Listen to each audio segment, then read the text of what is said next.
வீட்டுக்கு சரணா கெஸ்ட் வந்துட்டு என்னடா செய்யணும்னு யோசிச்சுட்டு இருந்தீங்கன்னா இந்த ஹோட்டல் ஸ்டைல் குருமா ஒரு வாட்டி ட்ரை பண்ணி பாருங்க. 15 நிமிஷத்துல வேலை முடிஞ்சிடும். டேஸ்ட் சும்மா தாறுமாறா இருக்கும்.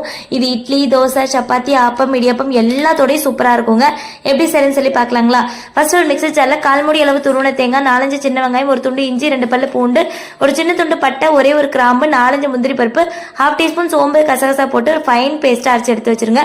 இப்போ குக்கர்ல எண்ணெய் விட்டு காஞ்சதும் ஹோல் ஸ்பைசஸ், ஒரு பெரிய வெங்காயம், ஒரு பச்சை மிளகாய் போட்டு நல்லா வதங்கணும்னு ஒரு மீடியம் சைஸ் தக்காளி, தேவையான அளவு கல்லுப்பும் போட்டு நல்லா வதக்கி விட்டுருங்க.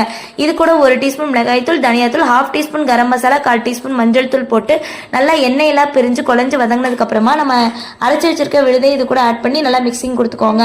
இப்போ ஒரு 1.5 டம்ளர் அளவு தண்ணி ஊற்றி மீடியம் ஃப்ளேமில் 2 விசில் ப்ரெஷர் குக் பண்ணி கடைசியா கொத்தமல்லி தலையெல்லாம் தூவி சுட சுட சர்வ் பண்ணீங்கன்னா சூப்பரா இருக்கும்.